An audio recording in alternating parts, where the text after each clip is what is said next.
오늘 앞에 제목 한번 같이 읽어보실까요? 네. 다시요. 네. 제가 아직 준비라고 말씀 안 드려가지고.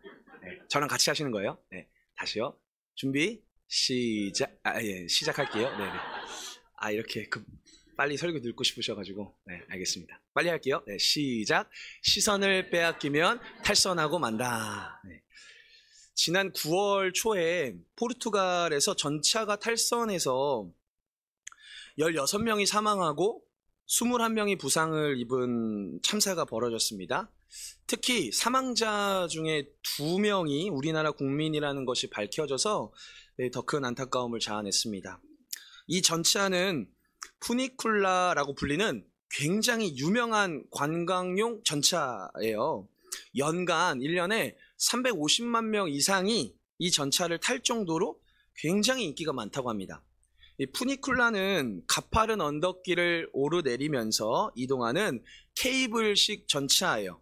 사고가 난 전차는 가파른 언덕을 내려가던 중에 전차를 고정해주는 이 케이블이 느슨해지면서 통제력을 잃게 되었고 건물과 그대로 충돌하고 말았습니다. 탈선 사고가 나기 전에 이 해당 전차는 많은 사람들에게 포르투갈의 아름다운 전경을 보여주는 유익한 수단이었습니다. 하지만 가파른 경사를 오르내릴 때 그 전차를 잡아주는 케이블이 제 역할을 하지 못하자 끔찍한 탈선 사고가 발생한 것입니다. 전차가 선로를 벗어나는 탈선을 일으킬 때 그 파괴력은 감당하기 매우 어렵습니다. 우리가 함께 읽은 시편 73편에는 믿음의 길 위에서 벗어난 상태가 얼마나 위협적인 일인지를 보여주고 있어요. 우리 1절, 2절 다시 한번 읽어보실까요? 73편 1절, 2절 한 번 더 같이 읽겠습니다. 시작.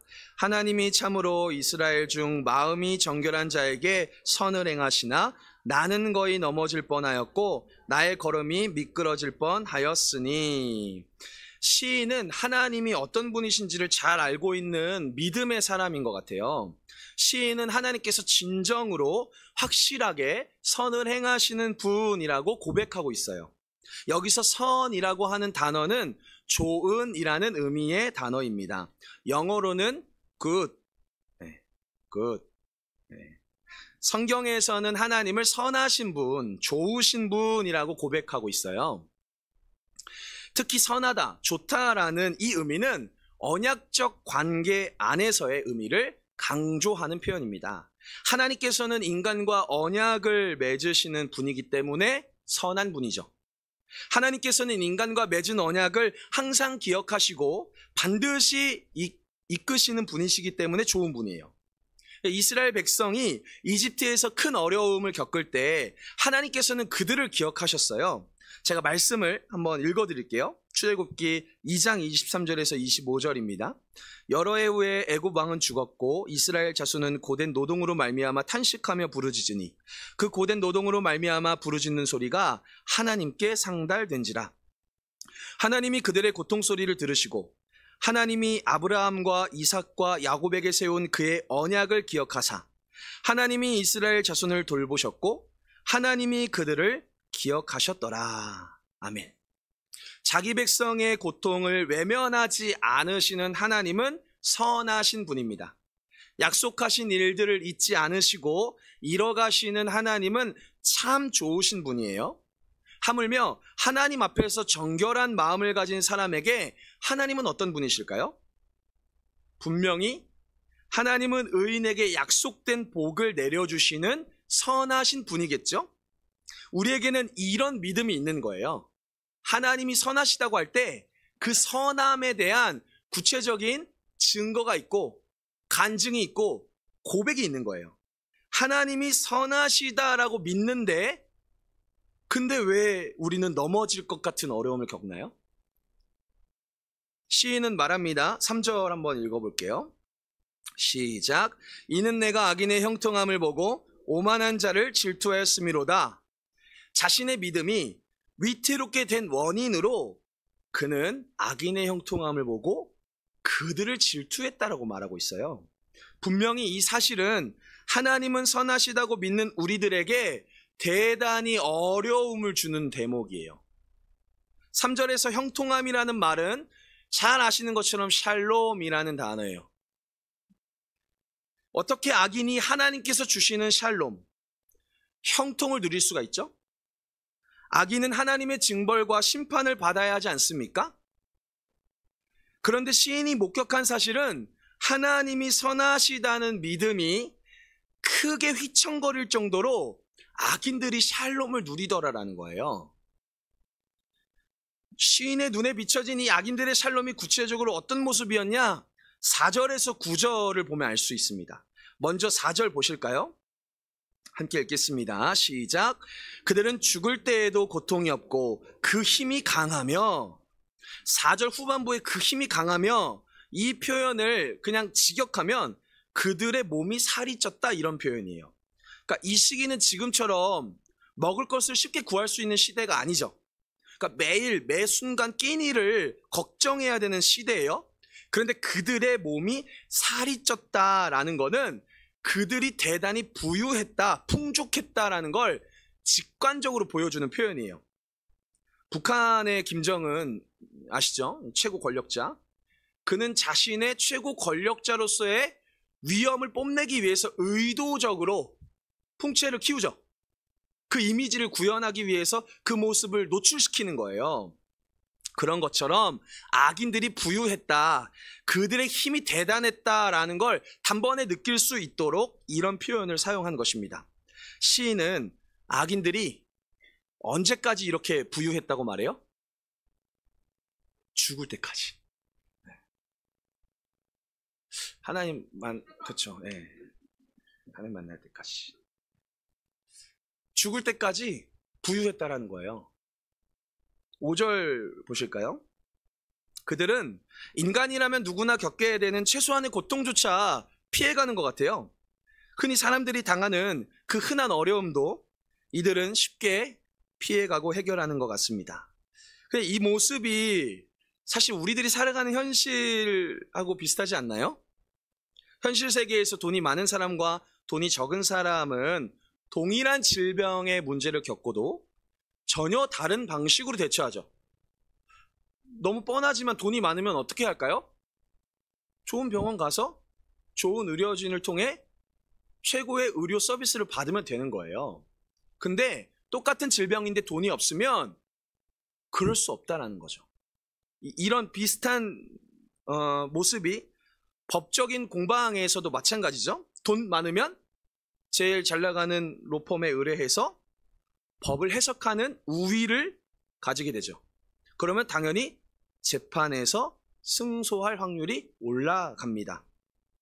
때로는 법의 허점을 파고들어서 받아야 될 형량도 제대로 받지 않고 심각하게는 아예 형량을 피해버리죠. 반면에 많은 돈을 들여서 이런 법률 대리인을 고용할 수 없다면 재판의 무게가 남다를 거예요. 하루하루 그 시간이 다가올수록 두렵고 어떤 결과를 맞이하게 될지 괴로울 수밖에 없는 거예요. 돈이 있냐 없느냐로 같은 문제를 해결하는 방식과 태도가 매우 달라 보입니다. 돈이 많은 자들은 굉장히 당당해 보여요. 용감해 보여요. 무서운 것이 하나도 없어 보입니다. 그런데 돈이 없는 사람들은 그렇지 못하죠. 작은 일에도 마음이 무너져요. 도대체 무엇을 의지해야 할지 모르고 매 순간 불안합니다. 제가 말씀드리고 싶은 건 단순히 돈이 많은 사람들은 악인이다라는 게 아니에요. 악한 방식으로 돈을 획득해서 악한 방식으로 그들의 삶이 펼쳐지게 된다라는 것을 이야기하고 싶습니다. 심지어 6절 보실까요? 악인들의 이런 형통함이 지속되다 보면은 그들의 교만함과 강포함이 그들의 자랑거리가 돼요. 그러니까 잘못된 방식으로 행동해도 오히려 성공만 하면 장땡인 거예요. 부끄러울 줄 모릅니다. 아니, 그럴 필요가 없어요. 왜요? 성공과 부유함이 곧 내가 옳다, 내가 선하다라는 것을 입증해주고 있기 때문입니다. 그래서 오늘날의 이 성공학 그러니까 이 성공에 대해서 논하고 성공을 세일즈하는 여러 이야기들이 많잖아요. 근데 참 재밌는 거는 이런 식의 자기계발서는 표현하는 방식만 달라지지 말하고자 하는 바는 동일해요. 주로 어떤 이야기 하나요? 마인드셋, 마인드 컨트롤 같은 마음먹기에 달려있다라는 그런 식의 이야기로 사람들을 현혹시키죠. 왜냐면 이건 되게 쉬워 보이거든요. 마음먹기에 달려있다고 하면 그래, 저 사람도 하는 거 나라고 못하겠어? 평범한 직장인이 주식 투자해서 대박 났더라. 은퇴하고서도 평생 먹고 남을 자산을 구축했더라. 이런 유니콘 같은 시나 듣게 되면 굉장히 부러워요. 와, 진짜? 때로는 하나님 안 믿어도 되겠다 싶을 정도로 셈이 나는 경우들이 있죠. 그렇게 보시면 이제 저만 그런 것 같잖아요. 네. 조금 이제 그렇다고 약간 고개만 살짝 끄덕여주셔도 좋을 것 같은데, 그런 부러움이 들기 마련이라는 거예요. 그런데 뭐 보시면 여기 7절 후반부에 마음의 소원이라는 이 표현, 이게 직역하면은 마음의 형상이라고도 볼 수 있어요. 왜냐하면 이 소원이라고 번역된 이 단어가 표현, 그 소원이라고 번역된 이 표현, 이 단어가 형상이라는 의미도 있고 또 상상이라는 의미가 있어요. 이 한 단어 안에 이 두 가지 의미가 동시에 있는데, 우리는 소원하는 것을 상상하죠. 아, 이렇게 됐으면 좋겠다. 아, 이런 일이 내게 이루어졌으면 좋겠다. 그런 상상을 하게 돼요. 그러면 상상하는 것이 내 소원이 되고 소원하는 것을 우리는 계속 상상하는 거예요. 그래서 이 상상이라고 하는 의미가 소원이라는 의미까지 확대된 건데, 재밌는 건 여기에 또 다른 의미가 있어요. 형상이라는 의미가 있는 거예요. 근데 이 단어가 레위기나 민수기에서는 우상의 형상으로 표현되거든요.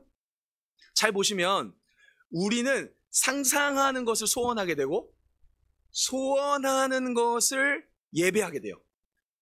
즉 사랑하게 된다는 거예요. 내가 소원하는 것을 예배하게 돼요. 그게 곧 우상이죠.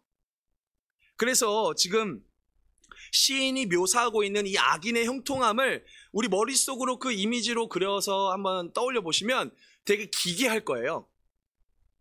매우 이게 살이 쪄가지고 눈이 튀어나와 있고, 목걸이로 교만함의 목걸이를 메고 있고, 강포의 옷을 입고 있고, 이런 이미지가 굉장히 이상하죠. 기괴하죠. 그런데 그럴 수밖에 없는 이유가 우리는 사랑하는 것을 담더라라는 거예요. 이건 필연적으로 내가 원하는 것, 내가 갈망하는 것, 내가 되기를 원하고 내가 얻기를 원하는 것을 우리는 닮아가게 돼요. 돈을 사랑하면 인색해져요. 이게 돈의 많고 적음이 아니에요. 돈을 사랑하면 그 돈의 성격대로 인색해지고 굉장히 정확해집니다. 명예를 사랑하게 되면 어떨까요? 굉장히 이기적이고 독선적이고. 그런데 이게 부정적인 뉘앙스로는 굉장히 절망스럽지만 긍정적인 의미로 한번 생각해 보면 어떨까요? 하나님을 사랑하면 하나님을 닮아가더라. 이게 하나님을 믿는 사람들의 삶의 모습이죠. 하나님을 처음 믿을 때보다 그분을 믿게 된 세월의 흔적이 쌓일수록 그분의 형상이 내 삶의 흔적으로 나타나는 인생. 그래서 바울은 이렇게 얘기하는 거 아니겠습니까? 우리의 육신은 날로 날로 쇠약해지지만 우리의 마음, 우리의 영은 날로 새로워진다. 우리는 모두가 돈의 많고 적음, 건강함의 유무 상관없이 쇠약해져요. 그런데 그리스도를 믿는 자들은 어때요? 날로 새로워져요. 그분을 닮은 모습으로. 어제보다 오늘 더 그분의 성품을 깨달아 알고 내 삶 속에서 그분의 형상을 비추는 그런 주님의 예배자들이 된다는 거예요. 그래서 시편에서는 115편 4절에서 8절에 이렇게 이야기합니다. 제가 읽어드릴게요. 그들의 우상들은 은과 금이요 사람이 손으로 만든 것이라. 입이 있어도 말하지 못하며 눈이 있어도 보지 못하며 귀가 있어도 듣지 못하며, 코가 있어도 냄새 맡지 못하며, 손이 있어도 만지지 못하며, 발이 있어도 걷지 못하며, 목구멍이 있어도 작은 소리조차 내지 못하느니라. 우상들을 만드는 자들과 그것을 의지하는 자들이 다 그와 같으리로다. 우리가 마음으로 소원하는 것, 우리가 진정 사랑하는 그것을 닮아가는 거예요. 그렇기 때문에 필연적으로 우상을 사랑하는 자, 하나님의 선하심을 나타낼 수가 없죠. 왜요? 하나님의 선하심이 뭐예요? 약속하신 대로 이루시는 하나님. 그러니까 우상을 숭배하는 사람은 하나님의 약속과는 상관없는 사람이에요. 관심도 없고 뭔지도 몰라요. 그러니까 자신의 성공 방식을 믿고 그렇게 살아가는 거예요. 그것이 그들의 목걸이가 되고 의복이 되는 거예요. 그들의 인생의 전부가 되는 겁니다. 그러나 하나님을 예배하는 자는 하나님의 선하심을 나타낼 수 있게 되는 거예요. 그분이 약속하신 것이 무엇인지를 굳게 믿으며 어려움 속에서도 그 약속 위에서 주님께 순종하게 되는 거예요. 8절에서 9절을 보시면 이 악인들의 영향력이 절대 만만치가 않습니다. 그러니까 내 믿음만 잘 지키면 된다고 해결되는 문제가 아니에요. 1절에서 살펴보셨던 것처럼 시인은 분명히 하나님은 선하신 분이라는 걸 믿었잖아요. 근데 지금 내가 거의 미끄러질 뻔하고 넘어질 뻔했다라고 회상하고 있는 거예요. 악인의 형통함이 점점 더 크게 부각될 때 믿음의 충돌이 걷잡을 수 없이 일어나게 되는 것입니다. 또 10절에서 11절 보시면은 이 악의 전염성이 어디까지 이르는지 볼 수 있습니다. 10절에 나와 있는 그의 백성이 누군지는 정확하게 파악하기는 어렵지만 분명한 건 그 백성들이 돌아와서 잔에 가득 차 있는 물을 마실 때 11절처럼 말한다라는 거예요. 이 11절을 한번 같이 읽어보실까요? 시작. 말하기를 하나님이 어찌하랴 지존자에게 지식이 있으랴 하는도다. 물은 생명입니다. 물 없이는 우리는 살아갈 수가 없어요. 그런데 때로는 이 많은 물이 우리를 괴롭게 하죠. 고대 대대로부터 인간은 이 바다의 많은 물을 통제할 수 없었기 때문에 그 바다 앞에서 작은 자신의 모습을 인정하고 하나님을 믿던 믿지 않던 초월적인 존재를 의지했어요. 그래서 이 바다 가까운 곳에 가면은 그런 무속신앙이 굉장히 강하잖아요. 그래서 배 일을 하기 전에 항상 이제 뭐 제사를 드린다든지 그러면서 자신들의 안전을 기원하고 또 가능하면 만선, 이 배를 가득 채워서 돌아오기를 기대하면서 목숨 걸고 바다 위에 올라가는 거잖아요. 그러니까 바다는 깊은 물은 우리가 늘 통제할 수 없는 초월적인 영역인 거예요. 근데 하나님 앞에서 이 깊은 물은 하나님이 건져주시는 은혜의 순간이 된다는 거예요. 또 동시에 사슴이 시냇물을 찾기에 시냇물을 찾는 것처럼 하나님을 찾기에 갈급합니다 라고 고백하잖아요. 그런 것처럼 하나님 앞에 있는 자는 알맞은 물을 마시고 갈증을 해결하게 되는 만족함을 누리게 되는 거예요. 그래서 이 물이라고 하는 것은 사실 굉장히 소중하고 또 하나님 앞에 있을 때 우리에게 너무나도 유용하죠. 근데 이들이 정작 물을 가득 마시고 나서 하는 말이 뭐예요?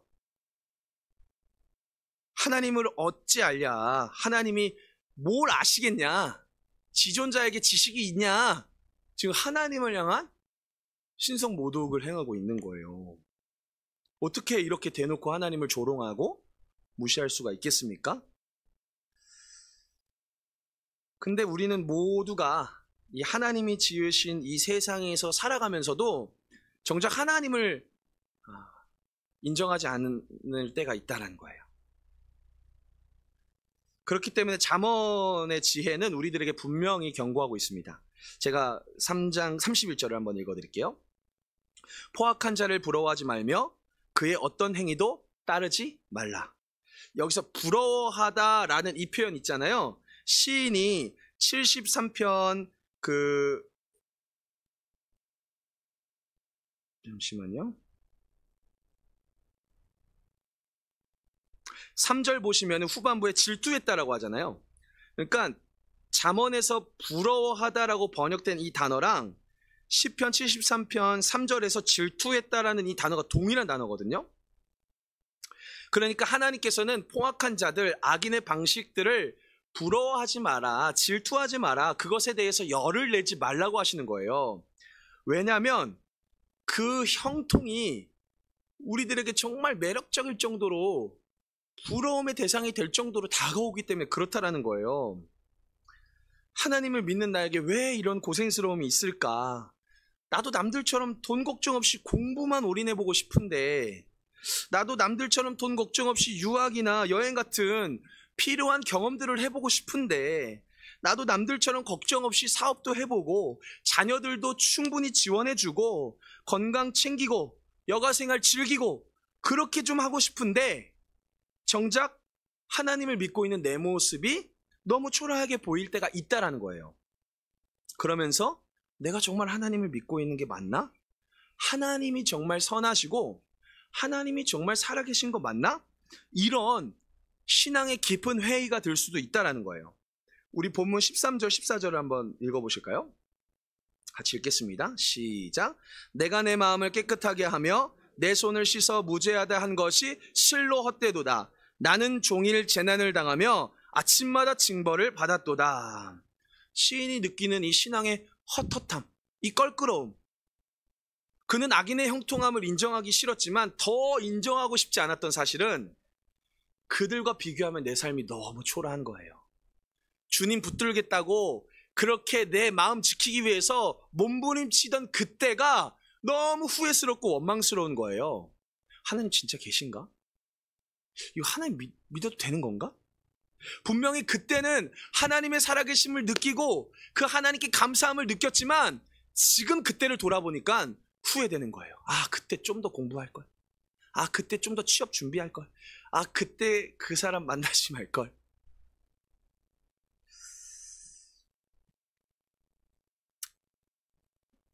이 사람의 생각은 의외로 잘 꺾이고, 중요한 거는 꺾이지 않는 마음이라고 하는데 맨날 꺾이는 게 우리 마음인 것 같아요. 분명히 하나님을 알았다 싶었는데 다시는 내가 돌아가지 않으리라, 내가 뒤돌아서지 않으리라, 복음으로만 내가 충만하리라 했던 그때의 고백이 있는데, 악인의 형통함이 보이면, 그에 비해 내 삶이 초라하면 하나님 믿고 싶지 않은 거예요. 믿음의 퇴보라고 하는 이 단어, 이 표현을 영어로 표현하면은 여러 가지 표현해 볼 수 있지만, 저는 그 중에서 가장 와닿았던 표현이 있는데, backsliding in faith. 굉장히 쉽죠? backsliding, 뒤로 자빠졌다는 거예요. 우리 믿음이 그냥 뒤로 몇 걸음 후퇴했다가 아니라 뒤로 자빠져서 떠내려갔다는 거예요. 그래서 이 backsliding은, 이 퇴보라는 표현은 이전보다 더 악화되었다라는 상태를 의미해요. 그러니까 우리가 방심하면 안 되는 이유가 뭐냐면, 믿음 생활하다 보면, 신앙생활 하다 보면 가끔 좀 정체기도 있고 주저하는 순간들도 있고 의심되는 그런 믿음의 사춘기 같은 그런 시간들도 있겠지 싶지만, 그런 과정이 분명히 있음에도 불구하고 영적인 퇴보는 그와는 굉장히 다른 문제라는 거예요. 하나님을 알아가는 과정 속에서 고민이 들 수 있고 조금 뭔가 주저앉는 순간들이 있을 수 있지만, 이 영적 퇴보는 상당히 다른 문제입니다. 우리가 이걸 분별할 수 있어야 되는데, 어떤 기준으로 이 영적 퇴보를 분별할 수 있냐? 무엇으로부터의 퇴보인가? 무엇으로부터의 탈선인가를 기억하시면 돼요. 무슨 말이냐? 하나님으로부터 멀어지고 있는 과정이라면 그거는 하나님 앞에서 영적인 퇴보를 겪고 있는 거예요. 이미 영적인 탈선이 시작된 것입니다. 이 퇴보가 이뤄질 때 처음 상태보다 더 악화된다라는 것은 사실 예수님께서 이미 우리들에게 알려주신 말씀이죠. 우리 오늘 본문을 이렇게 띠지로 체크해 놓으시고 말씀 하나 찾아보겠습니다. 마태복음 12장 43절에서 45절 한번 보시겠습니다. 마태복음 12장 43절에서 45절 말씀 한번 같이 보시겠습니다. 마태복음 12장 43절에서 45절, 신약 성경 20페이지에 있습니다. 마태복음 12장 43절에서 45절입니다. 한 목소리로 읽겠습니다. 시작. 더러운 귀신이 사람에게서 나갔을 때에 물 없는 곳으로 다니며 쉬기를 구하되 쉴 곳을 얻지 못하고 이에 이르되 내가 나온 내 집으로 돌아가리라 하고 와보니 그 집이 비고 청소되고 수리되었거늘 이에 가서 저보다 더 악한 귀신 7을 데리고 들어가서 거하니 그 사람의 나중 형편이 전보다 더욱 심하게 되느니라. 이 악한 세대가 또한 이렇게 되리라. 아멘. 내용은 어렵지 않으시죠? 더러운 귀신이 그 사람에게서 나갔습니다. 그 영혼이 마치 집이 깨끗하게 청소되고 수리된 것처럼 나아졌어요. 그런데 그 영혼에게서 떠나갔던 귀신이 더 악한, 더 힘이 센 귀신 7을 데리고 와서 그 영혼에게 들어갑니다. 그렇게 되니까 그 사람의 형편이 전보다 더 안 좋아지는 거예요. 이런 묘사, 이런 경고의 말씀이 누구를 향해 말씀하신 거냐? 바로 악한 세대, 선하지 않은 세대를 가리켜서 하신 말씀이에요. 악하다, 선하지 못하다라는 건 어떤 상태죠? 하나님의 선하심을 믿지 못하는 상태. 하나님이 약속하신 것을 이루지 않으신다라고 여기는 세대가 악한 세대예요. 예수님은 이 말씀을 자신에게 표적을 구하는 사람들에게 하셨거든요. 그러니까 예수님을 찾아왔어요. 표적을 구했어요. 이 표적은 그들이 자신도 믿을 수 있는 증거를 보여달라고 하는 거예요. 겉으로 보기에는 믿음의 요청처럼 보이죠. 예수님을 찾아왔고요. 표적을, 믿음의 증거를 요청하고 있어요. 그런데 예수님은 그들의 마음을 면밀히 살펴보시고 말씀하시는 거예요. 패역하고 이 악한 세대야. 왜 그렇게 반응하셨을까요? 지금 예수님께서 한창 공생의 사역을 시작하고 계시잖아요. 많은 사람들을 고치시고 먹이시고 귀신을 내쫓으시고 지금 한창 사역하고 계시는데 갑자기 예수님께 와가지고 예수님 우리도 믿을 수 있는 표적 좀 보여주십시오 라고 말하는 거예요. 예수님 입장에서는 어떠실까요? 아니 지금껏 계속 열심히 하나님 나라의 일을 보여주고 계시는데 더 보여달라는 거예요. 그거 가지고는 믿을 수 없다고 말하는 거예요. 심지어 이 사람들이 어떤 식으로 반응했냐면 예수님이 병든 사람을 고치니까 저거 귀신의 왕을 힘입어서 저러는 거야 라고 성령님의 역사를 회방한 거예요. 굉장히 모욕스러운 거죠. 예수님이 하나님의 능력으로 행하는 그 일을 저거 귀신의 왕을 힘입어서 저러는 거야 라고 폄하하고 있는 거예요. 이들 지금 믿겠다는 거예요? 안 믿겠다는 거예요? 그러니까 내가 봐서 받아들일 수 있으면 믿고 그거 아니면 더 보여달라는 거예요. 그러니까 예수님께서 뭐라고 말씀하시냐면은 너희에게 보일 것은 요나의 표적밖에 없다라고 말씀하시는 거예요. 이 요나가 하나님께서 니느웨에 가서 회개의 말씀을 전하라고 하셨는데 거부하고 반항해서 반대쪽으로 떠나죠. 배를 타고 떠나다가 풍랑을 만나서 큰 물고기의 뱃속으로 들어가는데 거기서 3일 동안 있으면서 요나가 회개하는 거예요. 하나님 제가 잘못했습니다. 하나님 앞에 크게 범죄하였습니다. 그 회개를 하고 나서 니느웨에 가서 회개의 메시지를 전파하니까 그 큰 성이 어떻게 돼요? 하나님의 은혜를 입더라는 거예요. 그런 것처럼 예수님께서 보여주실 요나의 표적밖에 없다는 건 자신도 이 땅에 3일 동안 묻혀 지낼 것이다. 뭐예요? 십자가의 표적. 이 악한 세대를 위해서 십자가를 지고 가시는 그 예수님이 우리에게 가장 큰 표적을 보여주시겠다라는 거예요. 포기할 만도 하신데 썩 물러가라 쫓아내실 만도 하신데 끝까지 알려주시는 거예요. 요나의 표적을 믿으라. 요나보다 더 큰 이가 여기에 있는데 왜 믿지 못하냐. 요나는 불순종으로 행하다가 큰 물고기 배에 들어갔죠. 예수님은 순종하심으로 이 땅에 오셔서 땅에 묻히셨습니다. 요나와는 견줄 수 없는 크신 분이 눈앞에 계시는데도 더 큰 표적을 보여달라고 요청하는 이들의 마음은 완악하고도 완악한 거예요. 믿을 마음이 없는 거예요. 표적 보여준다고 믿었으면 진작에 믿었겠죠. 병든 자가 일어나는데요. 가난한 자들이 배불러지는데요. 그걸 보고도 안 믿는다고요? 그러나 우리에겐 가장 확실한 표적, 십자가의 표적이 있잖아요. 이거보다 더 큰 사랑의 표적이 어디에 있습니까? 이거보다 더 확실하게 하나님이 자신의 속살을 훤히 드러내 보이신 완전히 투명한 사랑이 어디에 있습니까? 이 사랑을 믿으면 우리의 이 완악한 마음, 흔들리고 불안한 마음, 다시 중심을 잡고 믿음의 선로 위로 나아갈 수 있게 된다는 거예요. 그런 점에서 믿음의 퇴보는요, 주님과 점점 더 멀어지는 거예요. 주님과 점점 더 상관없어지는 거예요. 더 슬프고 충격적인 건 뭐냐면 내가 그렇게 되는지도 모르고, 내가 주님과 얼마나 상관없는지도 모르고 열심을 내는 거예요. 주의 이름으로 선지자 노릇하고 주의 이름으로 귀신 내쫓고, 근데 주님 앞에 서니까 주님이 뭐라고 말씀하세요? 내가 너희를 도무지 알지 못한다. 얼마나 충격적인 말씀입니까?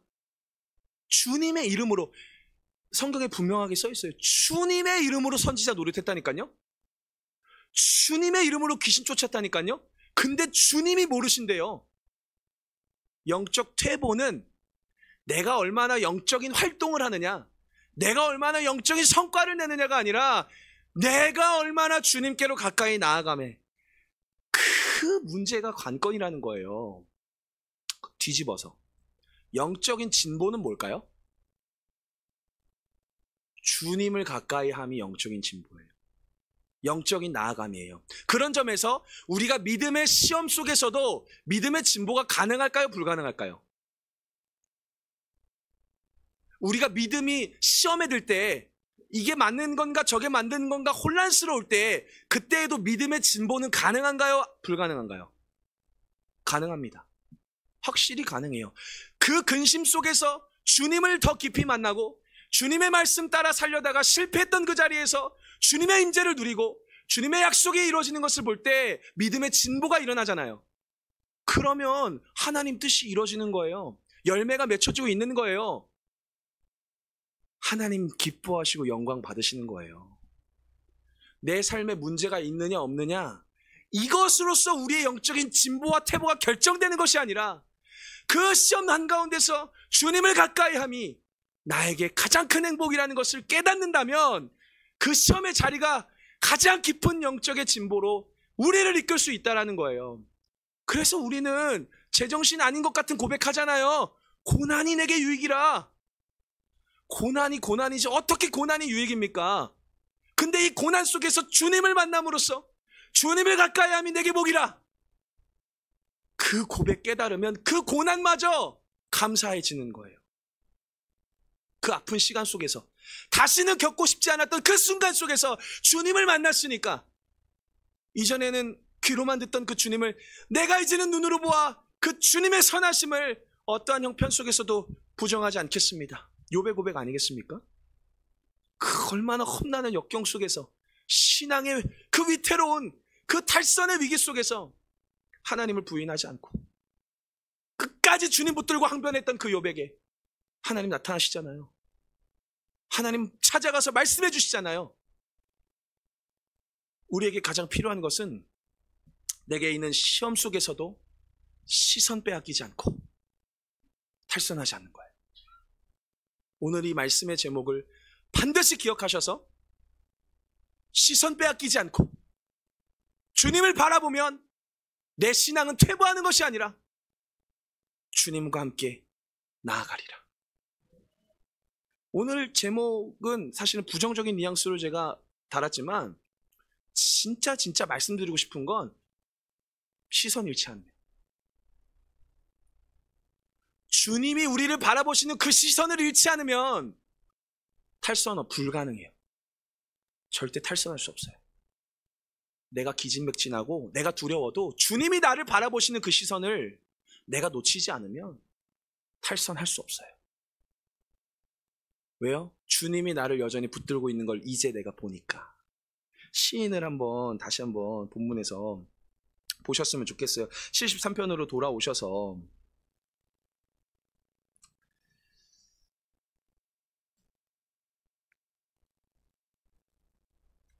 15절의 말씀을 한번 같이 읽어보시겠습니다.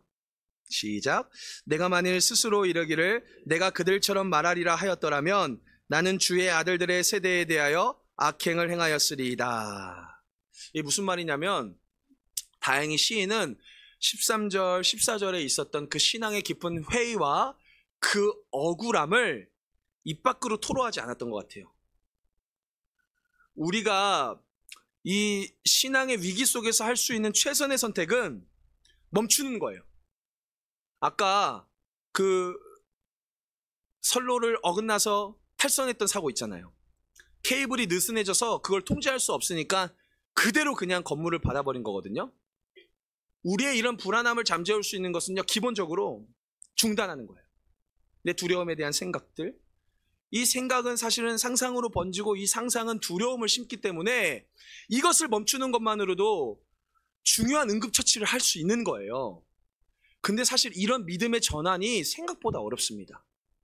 한창 그 위기의 순간에 내가 크게 휘청거리고 휘둘리면 내가 이 생각 멈춰야지 못해요. 생각을 멈출 수 있는 것도요, 믿음이 있어야 되는 거예요.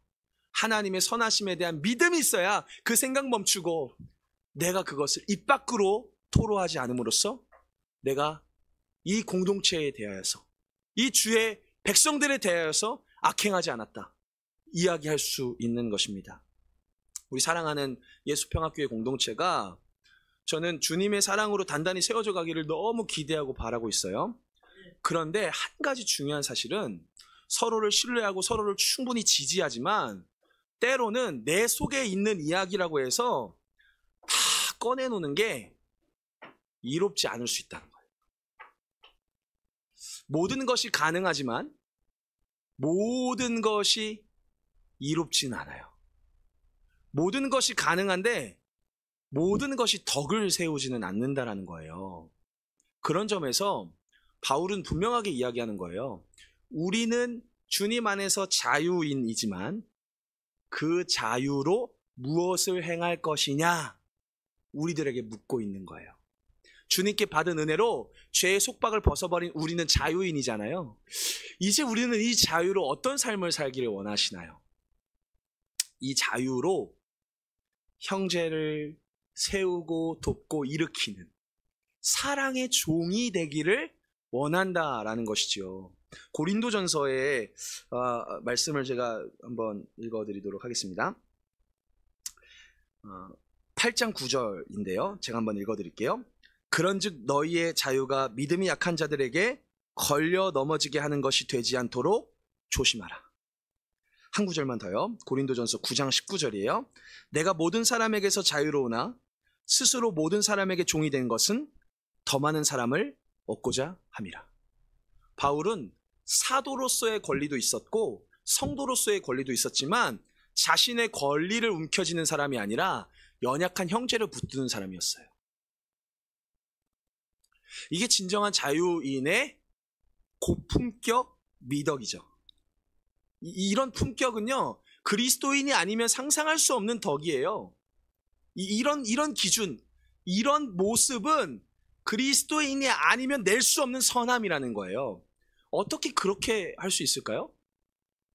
하나님이 이 형제를 구원하기 위해서 자기 아들의 피를 흘리셨다라는 그 믿음, 내 권리, 내 자유보다 이 형제를 붙드는 것이 내게 가장 중요하다라는 것을 바울은 늘 고백하면서 살았던 거예요.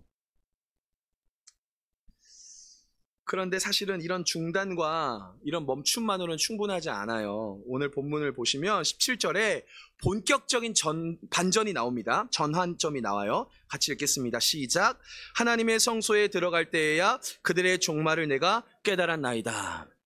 하나님의 성소에서 그분의 임재를 누릴 때 시인은 깨닫는 거예요. 아, 하나님 일하고 계셨구나. 하나님 여전히 살아계시구나. 저 악인의 종말에 대해서, 그 끝에 대해서 분명하게 다시 깨닫는 거예요. 분명히 믿었어요. 처음엔 그렇게 확신했습니다. 그런데 악인의 형통함이 더 크게 보이니까 그 순간만큼은 휘청거렸던 거예요. 하나님께 멀어졌던 거예요. 그런데 시인은 하나님의 임재 속에서 하나님에 대한 확신을 다시 새길 수가 있게 된 거예요. 그 우리도 마찬가지예요. 문제보다 하나님이 더 크시죠? 아멘이신가요? 문제보다 하나님이 더 크시잖아요. 근데 우리는 문제 상황일 때 하나님이 잘 안 보이죠? 그러니까 문제가 하나님보다 작은데 왜 그 순간만큼은 하나님이 안 보일까요? 마치 이런 거예요. 우리 눈에 이 자그마한 속눈썹이 들어가면 어떻게 될까요? 굉장히 막 짜증나고 아프고 빨리 이거 빼내고 싶잖아요.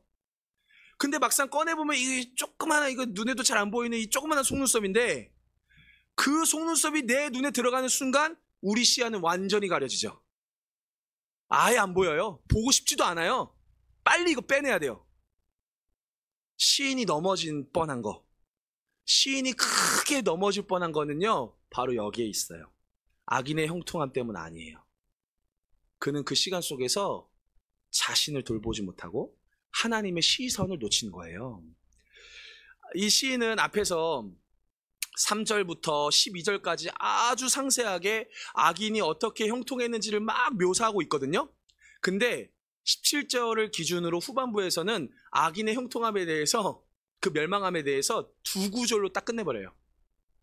너무 갑작스럽게 끝나버린 그 악인의 멸망을 그는 자세히 묘사할 수도 없는 거예요. 그럴 필요도 없이 끝나버린 거예요. 그런 점에서 악인의 멸망은 하나님 앞에서 너무 당연한 일입니다. 너무 당연한 일이에요. 근데 중요한 한 가지는 영적인 퇴보자가 회복되는 일은 악인의 멸망보다 더 어려울 수 있다는 거예요. 이게 무슨 말이냐? 악인의 멸망은 내가 신경 쓰지 않아도 100% 선하신 하나님 앞에서 반드시 일어날 일이에요. 근데 영적 퇴보자가 다시 믿음의 길 위에 들어설 수 있는 건 이건 모르는 거예요. 이건 아무도 보장할 수 없는 거예요. 하나님 은혜 아니면. 시인이 하나님의 성소에서 극적으로 그분의 임재를 만나지 않았으면 절대 고백할 수 없었던 말들. 본문 보시면 21절, 22절 보실까요? 21절, 22절입니다. 시작. 내 마음이 산란하며 내 양심이 찔렸나이다. 내가 이같이 우매무지함으로 주 앞에 짐승이오나. 13절에서 그는 자신이 얼마나 깨끗하고 얼마나 정직한지를 이야기했어요. 근데 이 본문에서는 자신이 하나님 앞에서 얼마나 우매무지하고 짐승과도 같이 미련한 자인지를 철저히 깨닫고 있습니다. 영적인 진보는 바로 이 깨달음을 통해서, 아, 하나님 앞에서 내가 이런 모습이었구나. 아, 하나님 앞에서 내가 정말 은혜를 받을 자격이 없었는데 주님의 도우심으로 내가 이 자리에 설 수 있었구나. 그 감사함으로 나아가는 자들입니다.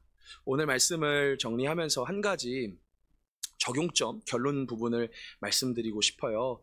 우리 같이 말씀을 한번 찾아보겠습니다. 디모데전서, 신약성경 디모데전서 5장 22절입니다. 디모데전서 5장 22절. 디모데전서 5장 22절입니다. 함께 읽겠습니다. 시작. 아무에게나 경솔히 안수하지 말고 다른 사람의 죄에 간섭하지 말며 내 자신을 지켜 정결하게 하라. 아멘. 바울은 자신과 같은 이 후임 목회자 디모데에게 분명히 이야기를 하는 거예요. 앞에서는 교회의 성도들을 깨우치기 위해서는 어떻게 해야 되는지 막 이야기하다가 이 죄의 문제에 대해서는 굉장히 신중하게 접근할 것을 강조하고 있습니다. 안수하지 말라는 게 아니에요. 그 다른 사람의 죄에 대해서 신경 끄라고, 너만 믿음 생활 잘 지키라고 하는 말이 아니에요. 경솔히 안수하지 말라. 그 다른 사람의 문제에 대해서 함부로 판단하지 말고 이야기하지 말라는 거예요. 왜요? 우리는 판단자가 아니에요. 우리는 판단자가 아니에요. 우리는 그 형제와 같이 하나님의 은혜로 나아가는 믿음의 동역자들입니다. 그런 점에서 우리에게 가장 확실한 보증인이 있어요. 잠언에서는 다른 사람의 손을 붙잡고 보증 서지 말라고 하거든요. 이 진짜 중요한 얘기예요. 보증을 선다는 건 뭐예요? 내가 이 사람의 보증인이다. 내가 이 사람의 문제를 책임질 수 있는 사람이다라는 거예요. 다른 사람의 죄에 대해서 함부로 경솔히 안수하지 말라는 건 뭐예요? 내가 이 사람의 문제 해결할 수 있다는 거예요. 내가 이 사람 좀 만나가지고 얘기하면 해결할 수 있다라는 거예요. 아니죠. 우린 그럴 수 없죠. 이 문제를 해결하실 수 있는 유일한 한 분 누구예요? 하나님밖에 없잖아요. 그럼 어떻게 해야 돼요? 같이 하나님께 나아가야죠. 이 죄에 대해서 이래라 저래라 간섭하는 게 아니라 같이 우리가 주님 앞에서 죄인임을 고백하고 주님이 우리와 가까이 하시기를 구해야 되잖아요. 이 중요한 적용점을 꼭 우리 삶 속에서 누리셨으면 좋겠어요. 이럴 때 가장 행복한 게 뭐냐면 밤새 고민 안 하셔도 돼요. 그 사람의 그 죄의 문제 때문에 막 짜증나잖아요. 답답하잖아요. 아, 이 사람도 나처럼 빨리 알아야 될 텐데 알려주고 싶잖아요. 근데 그럴 수 없잖아요. 그러면 내 속만 타죠. 우리만 답답하죠. 그럴 필요 없다니까요. 하나님, 이 사람의 연약함을 우리의 보증인 되시는 예수님께 맡깁니다. 해결해 주시옵소서. 그러고 편하게 자면 돼요. 이게 믿음이에요. 시선을 빼앗기지 않았더니 믿음의 진전이 있었더라. 유일한 보증인 되시는 예수님께 맡겼더니 그가 이루시더라. 우리 이 말씀을 꼭 마음에 새기셔서 주님이 주시는 이 은혜를 마음껏 누리시기를 예수님의 이름으로 축복합니다.